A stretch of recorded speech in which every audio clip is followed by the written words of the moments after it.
যুক্তরাষ্ট্রের নিউ ইয়র্কের ম্যানহাটনের park এভিনিউয়ের corporate ভবনে এক বন্দুকধারীর গুলিতে হামলাকারী সহ 5 জন নিহত হয়েছেন। এতে কয়েকজন আহত হয়েছেন। নিহত ব্যক্তিদের মধ্যে রয়েছেন নিউ ইয়র্ক সিটি পুলিশ বিভাগের বাংলাদেশি বংশোদ্ভূত কর্মকর্তা দিদারুল ইসলাম। তার বয়স 36 বছর। শেন তামুরা নামের 27 বছরের এক যুবক এই হামলা চালান। সেন্ট্রাল ম্যানহাটনের এই ঘটনায় হামলাকারী বন্দুকধারীও পুলিশের গুলিতে মারা গেছেন। স্থানীয় সময় সোমবার এই হামলা হয়। Grand central station, Rockefeller centre এবং মডার্ন আর্টের জাদুঘর থেকে কিছুটা দূরে মিডটাউন ম্যানহাটনের জনাকীর্ণ অংশের একটি বহুতল ভবনে হামলা করে এক বন্দুকধারী। পরিস্থিতি এখন নিয়ন্ত্রণে রয়েছে বলে জানিয়েছেন পুলিশ কমিশনার জেসিকা টিশ।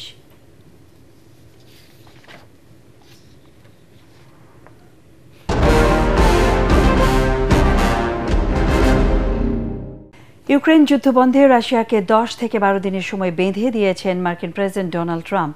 স্কটল্যান্ডে ব্রিটিশ প্রধানমন্ত্রী কিয়ার স্টারমারের সঙ্গে বৈঠকে সাংবাদিকদের এই কথা জানান ট্রাম্প। এ সময় তিনি রাশিয়া ও দেশটির রপ্তানি পণ্যের ক্রেতাদের ওপর নিষেধাজ্ঞা আরোপের হুমকি দিয়ে বলেন, ইউক্রেন যুদ্ধবন্ধে অগ্রগতি না হলে রাশিয়াকে চরম পরিণতি ভোগ করতে হবে। ট্রাম্পের এই বক্তব্যের পর রাশিয়ার সাবেক প্রেসিডেন্ট ও পুতিনের ঘনিষ্ঠ সহযোগী দিমিত্রি মেদভেদেভ সামাজিক যোগাযোগ মাধ্যম এক্সে পোস্টে লিখেছেন, প্রতিটি নতুন সময়সীমার মানে এক একটি হুমকি, আর তা যুদ্ধের দিকে এক ধাপ এগিয়ে যাওয়া। তিনি মনে করেন এই যুদ্ধ রাশিয়া ও ইউক্রেনের মধ্যে নয়, বরং ট্রাম্পের নিজ দেশের সঙ্গেই এই সংঘাতের আশঙ্কা তৈরি হয়েছে। এসি কেনার কথা ভাবছেন? ভিশন দিচ্ছে যে কোনো এসিতে 15% নিশ্চিত ছাড়। এছাড়াও থাকছে মানি ব্যাক গ্যারান্টি নিশ্চয়তা। মধ্যপ্রাচ্যে আবারও উত্তেজনার ঢেউ। ইরান ইসরায়েল সংঘাতের রেশ কাটতে না কাটতেই আরও একবার আগুনে ঘি ঢাললেন যুক্তরাষ্ট্রের প্রেসিডেন্ট ডোনাল্ড ট্রাম্প।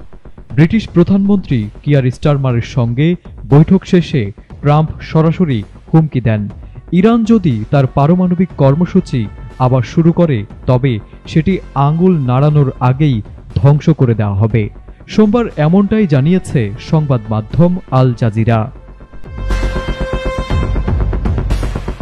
মাত্র মাসখানেক আগেই ইসরায়েল টানা 12 দিন ধরে ইরানের বিভিন্ন পারমাণবিক স্থাপনায় একের পর এক হামলা চালায়। ফর্দো, নাতানজ ও ইস্পাহানের মতো স্পর্শকাতর কেন্দ্রগুলো ছিল হামলার প্রধান লক্ষ্য। শেষ পর্যন্ত এই অভিযানে যুক্ত হয় ওয়াশিংটনও। ট্রাম্প তখন বলেছিলেন, ইরানের পারমাণবিক স্বপ্ন চিরতরে ধ্বংস করে দিয়েছি। কিন্তু বাস্তবতা হয়তো ভিন্ন। যুক্তরাষ্ট্রের ফাঁস হওয়া একটি গোয়েন্দা প্রতিবেদন বলছে, হামলায় ইরানের পারমাণবিক অবকাঠামো ধ্বংস না হলেও তা কিছু সময়ের জন্য পিছিয়ে দেওয়া গেছে। অর্থাৎ ইরান এখনও সম্ভাবনাময়, এখনও হুমকি, এমনটাই ইঙ্গিত বিশ্লেষকদের। আর ট্রাম্পের সাম্প্রতিক মন্তব্য যেন সেই উদ্বেগকে আরও উস্কে দিচ্ছে। প্রেসিডেন্ট ট্রাম্প বলেন, ইরান আবার পারমাণবিক কর্মসূচি শুরু করতে চাইছে, যা অত্যন্ত বিপজ্জনক। আমরা তাদের সেই ক্ষমতা একবার নষ্ট করেছি, আবারও করব, এবার আরও দ্রুত, আরও সম্পূর্ণভাবে। যদিও মার্কিন রাজনীতিতে এমন আগ্রাসী ভাষা নতুন নয়, কিন্তু এই মুহূর্তে এটি স্পষ্টতই নতুন এক অশনি সংকেত। বিশ্লেষকরা বলছেন, এটি কেবল ইরানের উপর চাপ নয়, বরং বিশ্ব সম্প্রদায়ের দৃষ্টি আকর্ষণের এক কৌশল হতে পারে। যুক্তরাষ্ট্র যেন একদিকে শান্তির বলি আওড়ায়, অন্যদিকে যুদ্ধের দামামা বাজায়। তারা একদিকে কূটনীতির পক্ষপাতী সেজে থাকে, অন্যদিকে গোপনে বা প্রকাশ্যে হামলার চক আঁকে।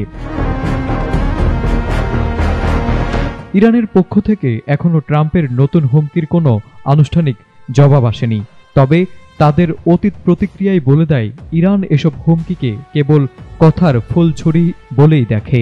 কিন্তু বিশ্ব রাজনীতির এই উত্তপ্ত মঞ্চে একটি ভুল হিসেবেই ছড়িয়ে পড়তে পারে বড় ধরনের সংঘাত, যার প্রভাব ছড়িয়ে পড়তে পারে তেহরান থেকে ওয়াশিংটন বা আরও বহুদূর পর্যন্ত।